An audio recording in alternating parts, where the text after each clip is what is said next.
Good morning બાળકો. એસી generator આપણે ભણી ગયા અને એસી જનરેટરમાં પ્રેરિત ઈએમએફ E બરાબર EM sin ઓમેગા t, એટલે આપણું પ્રેરિત ઈએમએફ વોલ્ટેજના સ્વરૂપમાં V બરાબર Vm sin ઓમેગા t. બરાબર, તો એ આપણે ભણી ગયા. ઓકે, તો એ જે વોલ્ટેજ હતા તે Vm એ મહત્તમ વોલ્ટેજ અને એ સાઇન વિધેય પ્રમાણે બદલાતો હતો, એટલે આપણે એને એસી વોલ્ટેજ આપણે કીધેલું હતું. વિધેય પ્રમાણે વોલ્ટેજ બદલાતો છે એટલે આપણે એને ઓલ્ટરનેટિંગ કરંટ વોલ્ટેજ, એટલે જે સમય સાથે સરળાવત રીતે બદલાય, તો એ આપણે કીધેલું હતું. બરાબર, અને એમાં જે Vm હતું મહત્તમ વોલ્ટેજ, મહત્તમ પ્રેરિત ઈએમએફ, એનું સૂત્ર હતું તે એ યાદ રાખવાનું, કેમ કે એના ઉપરથી જ આ બે દાખલા છે. તો એ Vm નું સૂત્ર છે n બાર ઓમેગા, n બાર w. કયું w? n બાર w. જ્યાં n એટલે આટા, b એટલે ચુંબકીય ક્ષેત્ર, a એટલે ક્ષેત્રફળ અને ઓમેગા એટલે કોણીય આવૃત્તિ કે કોણીય ઝડપ. બરાબર, તો એ વસ્તુ ઉપરથી આપણી પાસે અહીંયા બે દાખલા છે. તો સ્વાધ્યાયના છઠ્ઠામાં થોડાક સવાલો વધારે છે, પણ કોન્સેપ્ટ આપણો એ જ છે. તો ઉદાહરણનો 11 જે આપણો છેલ્લો ઉદાહરણનું છે તે, કે જેમાં કમલા સ્થિર સાયકલ રાખીને પૈંડું મારતી છે, એટલે વ્હીલ ફરે છે, ને આ પૈંડાની સાથે એને 100 આટા અને 0.1 મીટર સ્ક્વેર ક્ષેત્રફળ ધરાવતું ગુચડું જોડેલું છે. એટલે બોલો પહેલા શું આપેલું છે, આપણે ઉકેલ કરશું તો આટા એટલે n બરાબર 100 એટલે 10 ની 2. બરાબર, અને 0.1 મીટર સ્ક્વેર ક્ષેત્રફળ એટલે ક્ષેત્રફળ a 0.1 10 એટલે 0.1 મીટર સ્ક્વેર એટલે 10 ની -1 મીટર સ્ક્વેર. ઘાતાંકમાં જ લખતા જઈએ. બરાબર, ઓકે. પછી આ જે ગુચડું છે તે અડધા આટા પ્રતિ સેકન્ડ થી ભ્રમણ કરતું છે. તો ભાઈ આ ભ્રમણ એટલે આવૃત્તિ, ને આવૃત્તિ એટલે 1 સેકન્ડમાં થયેલા ભ્રમણની સંખ્યા, એટલે આવૃત્તિ એટલે f. 1 સેકન્ડમાં થયેલા ભ્રમણની સંખ્યા એટલે એની કેટલી છે? અડધો આંટો જ મારતી છે.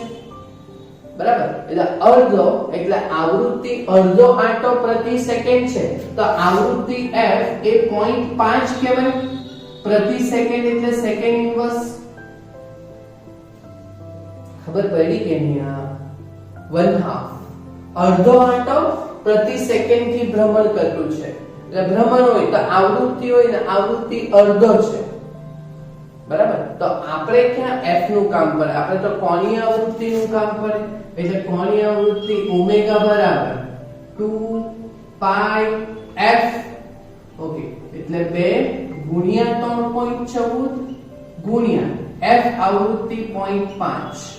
બરાબર, તો બોલો અહીંયા જવાબ કેટલા આવશે? 2 ગુણ્યા 0.5 એટલે 1. 1 ગુણ્યા 3.14 એટલે આ 3.14 ઓમેગા રેડિયન પર સેકન્ડ. આ કોણીય આવૃત્તિ થઈ ગઈ.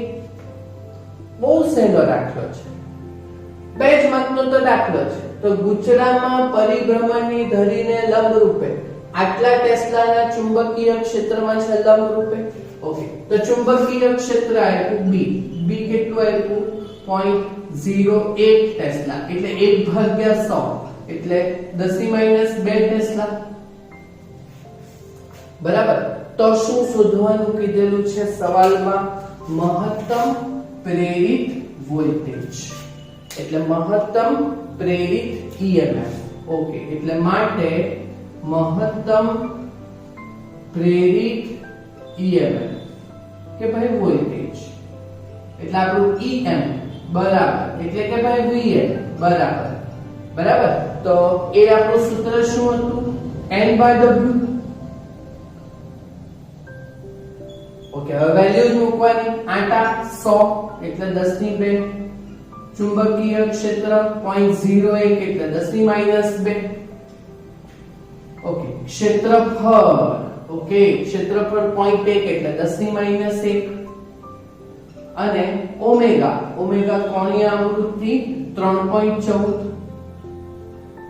ઓકે તો અહીંયા 3.14 એમ જ અને 10 ની 2 - 2 એટલે આ તો કેન્સલ થઈ જશે એટલે 10 ની -1 જ રહેશે આપણી પાસે ને વોલ્ટેજ છે એટલે વોલ્ટ એકમ એટલે 10 ની -1 એટલે ભાગ્યા 10 3.14 ભાગ્યા 10 એટલે 0.314 વોટ થશે આટલું કેટલો ઈઝી દાખલો છે ઈઝી છે બરાબર કે આપણે એસી જનરેટર જોયું કે જેમાં ભ્રમણથી ઉદ્ભવતું EMF એ E બરાબર EM sin ઓમેગા t જ્યાં EM એટલે મહત્તમ પ્રેરિત EMF વોલ્ટેજ n/w તો એ આવી રીતે પતી ગયું બરાબર ચાલ સેમ દાખલો પણ થોડાક વધારે સવાલવાળો બરાબર તો એ છે આપણી પાસે સ્વાધ્યાયનો છઠ્ઠો એટલે અહીંયા જનરેટરના દાખલા પૂર્ણ થઈ જશે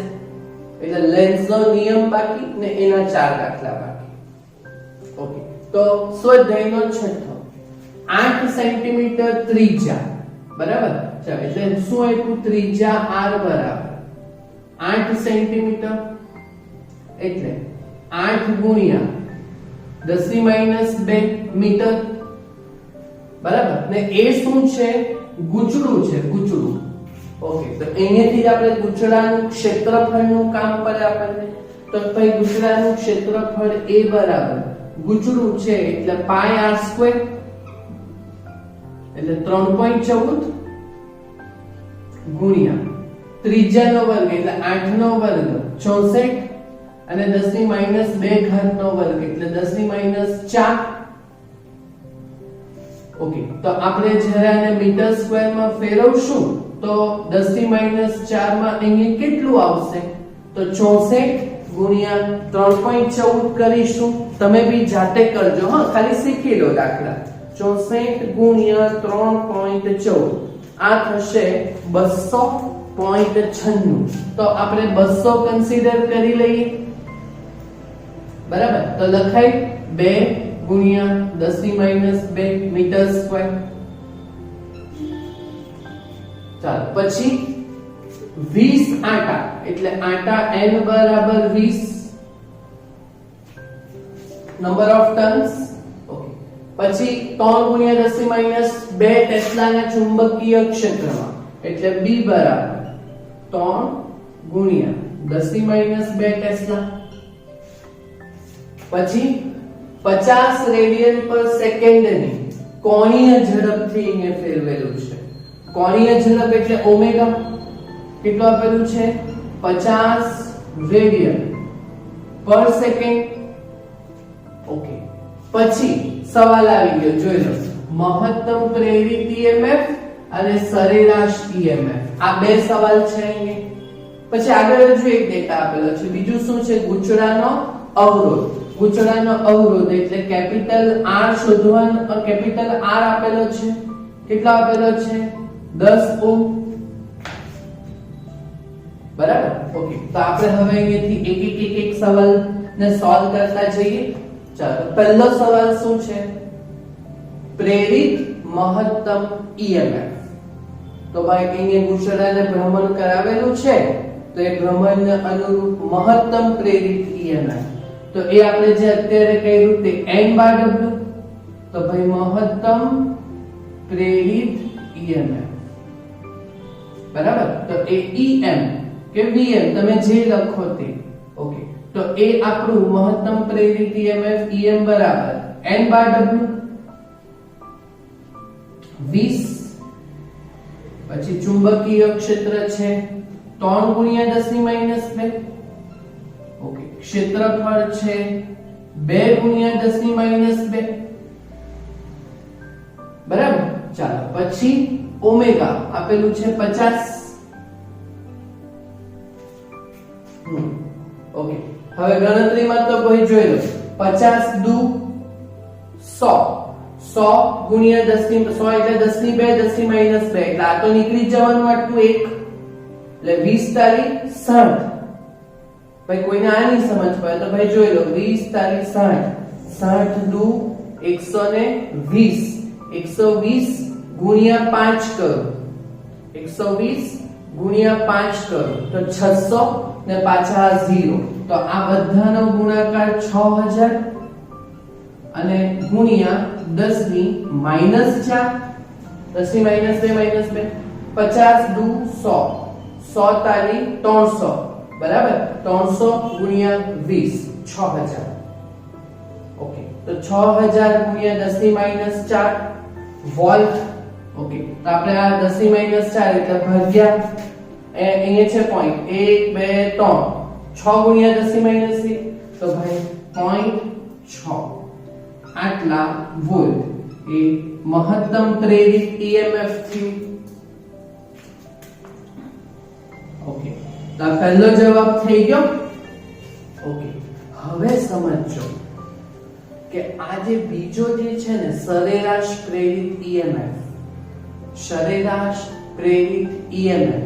ઓકે, તો એ છે ને આપણા પ્રકરણ 7 માં સાંભળજો. પ્રકરણ 7 જ્યારે કરશું ને, હવે દાખલો અહીંયા આવી ગયેલો છે એટલે અહીંયા ડાયરેક્ટ જ આપણે બે સ્ટેપમાં પતાવી દેવાનું છે.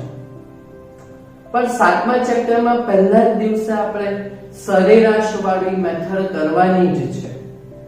બરાબર, તો ભાઈ સરેરાશ પ્રેરિત EMF આપણે શોધવાનું છે. તો ભાઈ પ્રેરિત EMF આપણને ખબર છે એટલે બીજો સવાલ કરવાનો છે. તો અહીંયા કરી. ઓકે, તો પ્રેરિત EMF. તો ભાઈ પ્રેરિત EMF નું સૂત્ર શું છે? E બરાબર Em sin ઓમેગા t. આ છે જ આપણી પાસે. બરાબર, હવે આપણે સરેરાશ EMF શોધવાનું છે એટલે માટે સરેરાશ પ્રેરિત EMF. તો ભાઈ સરેરાશ લેવાનું એટલે આના બ્રેકેટ પાડી આપે. એ 7મા ચેપ્ટરમાં પહેલા જ લેક્ચરમાં આપણે આ કરશું. હવે અહીંયા આવી ગયું 6થા ચેપ્ટરમાં તો ભાઈ અત્યારે ખાલી સમજી લો આપણે કેવી રીતના કરતા છે. બરાબર, તો મારે આને એક ભ્રમણ માટે સરેરાશ લેવાનું. આ બ્રેકેટ આ સરેરાશ EMF કહેવાય. 11મું ધોરણ વેગ v હતું તો સરેરાશ હોય તો પેલું બ્રેકેટ પાડી દેવાનું. ઓકે, તો એવી જ રીતે આ Em તો અચળ વેલ્યુ. ઓકે, તો અહીંયા sin ઓમેગા t નું સરેરાશ ને આપણે આ વસ્તુ કરવાના જ છે કે એક આવર્તકાળ પર sin ઓમેગા t નું સરેરાશ, એક ભ્રમણ માટે sin ઓમેગા t નું આપણું સરેરાશ જે છે ને તે 0 આવે. sin નું સંકલન જો તમે sin થીટા નું સંકલન 0 થી 2π પર કરો, sin theta * d theta, sin theta નું સંકલન -cos થીટા ને 0 થી 2π ની જો વેલ્યુ ઉપર કરો, 7મા ચેપ્ટરમાં પહેલા દાડા શીખવાના જ છે. તો ત્યાં sin હોય કે cos હોય એનું સંકલન એક આવર્તકાળના ચક્ર પર 0 આવે. તો એ ત્યાં આપણે 7મામાં શીખવાના જ છે. અહીંયા ડાયરેક્ટ જ લખી દેવાનું. જ્યાં એટલે અહીં આ જે sin ઓમેગા t છે એનું જે સરેરાશ મૂલ્ય છે ને તે 0 આવે આવર્તકાળના એક ચક્ર પર. એટલે આ જો તમે વેલ્યુ લો તો ભાઈ સરેરાશ પ્રેરિત EMF E બરાબર જવાબ કેટલા આવવાનો? 0 0. આ ની ખબર પડેલી હશે મને ખ્યાલ છે. પણ 7મા ચેપ્ટરનો પહેલો દડો એ સરેરાશ મૂલ્યને આપણે સમર્પિત કરીશું. બરાબર, તો આ સરેરાશ પ્રેરિત EMF થી. ઓકે, હવે અવરોધ આપેલો છે. બરાબર, અવરોધ આપેલો છે તો ત્રીજો સવાલ શું છે? મહત્તમ પ્રવાહ. તો ભાઈ મહત્તમ વોલ્ટેજ તમે શોધી કાઢ્યા.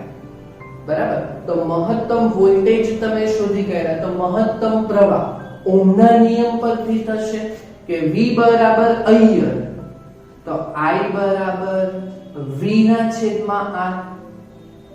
વોલ્ટેજ ના છેદમાં અવરોધ, ને અહીંયા મહત્તમ માટે છે એટલે ઓહ્મના નિયમ મુજબ થશે ભાઈ કે મહત્તમ પ્રવાહ તે Im બરાબર શું થશે ઓહ્મનો નિયમ મુજબ Vm/R. ઓકે, તો Vm કેટલું છે આપણી પાસે? મહત્તમ વોલ્ટેજ કેટલા શોધ્યા? 0.6 ના છેદમાં અવરોધ કેટલો છે આપણી પાસે? 10. બરાબર, તો 0.6 ભાગ્યા 10 કરો તો 0.06 એમ્પિયર બેસે આપણો જવાબ. તો એ આપણો ત્રીજા સવાલનો જવાબ થયો મહત્તમ પ્રવાહ. ઓહ્મના નિયમથી તે કેટલું ઈઝી છે, ઈઝી છે. ખાલી આ એકને બાઉન્સ કર્યો સાતમા ચેપ્ટરનો પહેલો દાડોમાં આપણે શીખવાના છે. ઓકે, ત્રીજું હવે જોઈ લો ભાઈ, પ્રવાહ વહે ને કોઈ પૂંછડાના તારમાંથી તો એ તાર ગરમ થાય એટલે હીટ થાય, તો એ અસર આપણે જૂલ અસર ત્રીજા ચેપ્ટરમાં છેલ્લો લેક્ચર 39 નંબરનો આપણે પાવરને સમર્પિત કરેલો. તો એ પાવરનો લોસ થાય, પાવર એટલે શક્તિ, લોસ એટલે વ્યય. તો આ શક્તિનો વ્યય આપણે ગણવાનો છે. ને અહીંયા આપણને આપેલો છે અવરોધ, તો અહીંયા એસી પરિપથ છે, અહીંયા એસી EMF છે. તો m પાવરનું સૂત્ર વોડાફોન આઈડિયા VI, m પાવરનું સૂત્ર શું આવે? Vodafone idea VI. પણ અવરોધ ધરાવતો છે, બરાબર, અને અહીંયા એસી વોલ્ટેજ આપણા જનરેટ થયેલા છે એટલે એના કરતા લેવાય અડધો. એ બી આપણે અવરોધ ધરાવતો એસી પરિપથ પહેલી જ થયેલું છે પ્રસ્તાવના પછી. તો એમાં જો તમે પાવરનું જો સરેરાશ પાવરનું જો તમે સૂત્ર જોશો તો VI Vodafone India, Vodafone India Vodafone idea, પહેલા કરતા કઈ વેલ્યુ લેવાની? અડધી. તો V અને I, તો વોલ્ટેજ અહીંયા આપણે શોધેલા છે, પ્રવાહ તો અહીંયા આપણે શોધેલો છે. તો એ સરેરાશ શક્તિનો વ્યય વોડાફોન આઈડિયા ભાગ્યા 2 લેશું આપણે. એ બી સાતમા ચેપ્ટરમાં જ શીખવાનું છે. એ તમને કીધું તો ખરી, આ દાખલો એ સાતમા ચેપ્ટરના કોન્સેપ્ટ ઉપરથી છે. ઓકે, તો અહીંયા આપણે કરીશું કે સરેરાશ પાવર વ્યય. ઓકે, તો એ પાવર વ્યય સરેરાશ પાવર વ્યય P બરાબર વોડાફોન આઈડિયા. એના કરતા વેલ્યુ લેવાની અડધી, પણ એ Vm આઈડિયા. ઓકે, તો Vm એટલે મહત્તમ પ્રેરિત EMF 0.6. ઓકે, તો 0.6 મહત્તમ પ્રવાહ તો આપણે શોધેલો છે 0.06 અને ભાગ્યા 2. ઓકે, તો આનો જે આપણે કરશું તે આ પાવરનો વ્યય એટલે પાવરનો એકમ વોટ. તો 0.6 જોઈ લઈએ, 0.6 ગુણ્યા 0.06 ભાગ્યા 2. તો એ કરશો તો તમારું થશે જવાબ 0.018. કેટલો હશે? 0.018 આટલા વોટ. તો આ શક્તિનો વ્યય એટલે પાવર વ્યય, સરેરાશ પાવર વ્યય આપણે શોધી કાઢ્યો, બરાબર. ને પછી શું કીધું કે ભાઈ આ શક્તિ ક્યાંથી આવી? આ પાવર નો વ્યય આવ્યો ક્યાંથી? તો આ જે પૂંછડું હતું એને ભ્રમણ કરે, તો એ કોઈ બાહ્ય રોટર થી ફેરવેલું હોય, બરાબર. તો એ બાહ્ય રોટર ને લીધે, આ ભ્રમણના લીધે આ EMF ઉત્પન્ન થયું, પ્રવાહ ઉત્પન્ન થયો, પાવર નો વ્યય થયો. તો એ ભ્રમણ, તેને ઇંગ્લિશમાં કહેવાય, એ ભ્રમણ કરાવે તે રોટર, બરાબર. તો આ જે શક્તિ છે તે ક્યાંથી આવે છે? તો ભાઈ એક વાક્યમાં લખી દેવાનું, આ શક્તિ એ બાહ્ય રોટર ને લીધે મળે છે. તે એક વાક્યમાં આપણે લખવાનું. બોલો, સમજ પડી? જો દાખલો ઈઝી છે પણ આમાં થોડુંક આ વસ્તુ પછી આ ભાગ્યા 2 લીધું તો એ વસ્તુ જે છે આ બધી વસ્તુ આપણે 7મા ચેપ્ટરમાં શીખવાના જ છે. હવે 6થા ચેપ્ટરમાં દાખલો આવી ગયો તો પછી કરવા તો પડે ને આપણે. બરાબર થશે તમારાથી આટલું કામ. 2 9 ઈઝી દાખલા છે. બરાબર તો જાતે થવા જોઈએ. રાઈટ?